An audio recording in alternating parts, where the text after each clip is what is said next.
Selamat datang di dalam Growing Together. Mari sebagai murid yang memuridkan kita sama-sama belajar dan bertumbuh dalam kebenaran firman Tuhan. Let's grow together.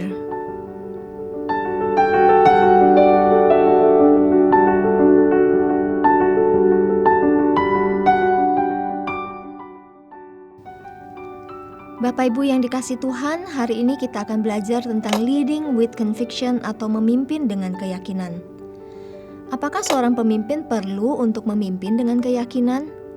Ya, tentu saja perlu, sebab ia memimpin orang banyak. Tentu saja orang banyak tidak mau dipimpin oleh seorang pemimpin yang ragu-ragu. Ragu-ragu dengan dirinya sendiri atau ragu tentang tindakan atau keputusan yang ia ambil. Sebagai pemimpin, ia perlu merasa yakin bahwa apa yang ia lakukan itu adalah benar atau sesuai dengan yang diperintahkan Tuhan kepadanya. Bagaimana dengan kita sendiri? Pernahkah kita merasa ragu-ragu? Mungkin pernah. Dan kadang-kadang ketika kita harus mengambil sebuah keputusan, kita ragu apakah ini pimpinan Tuhan atau bukan.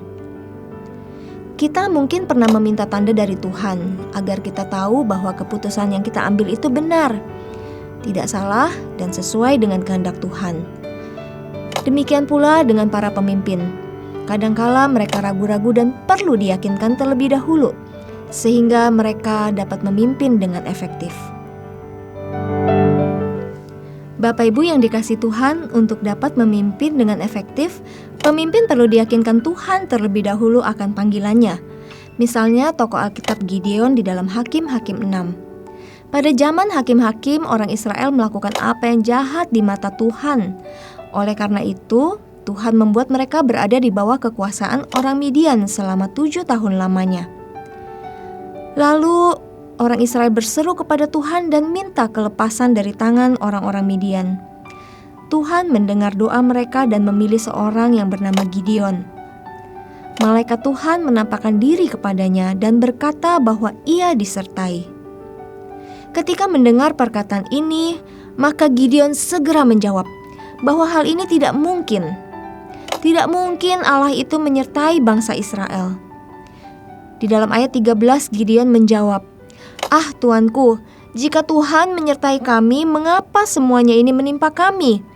Di manakah segala perbuatan-perbuatannya yang ajaib yang diceritakan oleh nenek moyang kami kepada kami ketika mereka berkata, bukankah Tuhan telah menuntun kita keluar dari Mesir? Tetapi sekarang Tuhan membuang kami dan menyerahkan kami ke dalam cengkeraman orang Midian." Gideon sama sekali tidak yakin bahwa Tuhan menyertai orang Israel, karena ia melihat kepada fakta yang ada, yakni ketiadaan bahan makanan di Israel, musnahnya hasil tanam mereka, serangan orang-orang Midian yang terus-menerus dan membuat mereka miskin dan melarat. Gideon juga tidak yakin Tuhan memanggil dirinya, karena ia berasal dari suku terkecil di Israel, yaitu suku Manasye, dan ia adalah yang paling muda di antara kaum keluarganya. Dalam ayat ke-15 Gideon menjawab Tuhan, "Ah Tuhanku, dengan apakah akan kuselamatkan orang Israel? Ketahuilah kaumku adalah yang paling kecil di antara suku Manasye, dan aku pun seorang yang paling muda di antara kaum keluargaku." Bagaimanakah Gideon dapat dipakai oleh Tuhan jikalau ia sendiri tidak yakin akan penyertaan Tuhan dan akan kuasa Tuhan? Bahkan Gideon tidak yakin akan panggilan Tuhan terhadap dirinya. Oleh sebab itu Tuhan harus meyakinkan Gideon terlebih dahulu akan panggilannya dan bahwa ia akan menyertai Gideon. Tuhan memberikan tanda kepada Gideon yang membuat ia yakin akan panggilannya. Di dalam ayat 18 diceritakan Gideon minta supaya malaikat Tuhan tidak pergi sampai ia selesai mengolah seekor anak kambing dan roti yang tidak beragi dari seefah tepung. Lalu Tuhan melakukan mujizat. Ia mengulurkan tongkat yang ada di tangannya dengan ujungnya disinggungnya daging dan roti itu. Maka timbullah api dari batu itu dan memakan habis daging dan roti itu. Ini adalah mujizat pertama yang dilihat Gideon. Dia belum pernah melihat hal yang seperti ini. Selama ini ia hanya mendengar kata orang tentang Tuhan, tetapi sekarang ia melihat dengan mata kepalanya sendiri. Ketika melihat mujizat ini, Gideon diyakinkan akan kuasa dan penyertaan Tuhan. Hal ini menimbulkan keberanian di dalam dirinya untuk bertindak. Maka ketika malam hari tiba, bersama dengan orang-orangnya sebanyak 10 orang, Gideon merobohkan mezbah Baal milik ayahnya dan tiang berhala yang ada di dekatnya. Gideon tahu bahwa ia melakukan hal yang sangat beresiko. Mungkin ia akan dibunuh oleh ayahnya sendiri Yoas dan oleh orang-orang yang menyembah dan membela Baal. Tetapi kini Gideon berani menempuh segala resiko terburuk yang mungkin terjadi, karena ia telah diyakinkan akan panggilannya dan akan penyertaan Tuhan. Inilah hebatnya memimpin dengan keyakinan.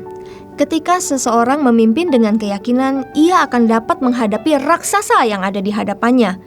Rasa takut mungkin ada, tetapi ia akan maju terus karena ia pun yakin bahwa Tuhan yang menyertai dia lebih besar kuasanya. Saudara, beranikah kita sebagai pemimpin menghadapi raksasa yang ada di hadapan kita? Raksasa apa yang sedang kita hadapi saat ini? Apakah itu ketakutan akan kegagalan di dalam menjalankan program gereja, atau ketakutan akan kegagalan di dalam bisnis, ketakutan akan masa depan anak-anak? Apakah kita masih ragu akan Tuhan yang menyertai kita? Jika iya, mari kita minta supaya Tuhan meyakinkan kita, sehingga kita berani memimpin dengan keyakinan yang pasti. Amin.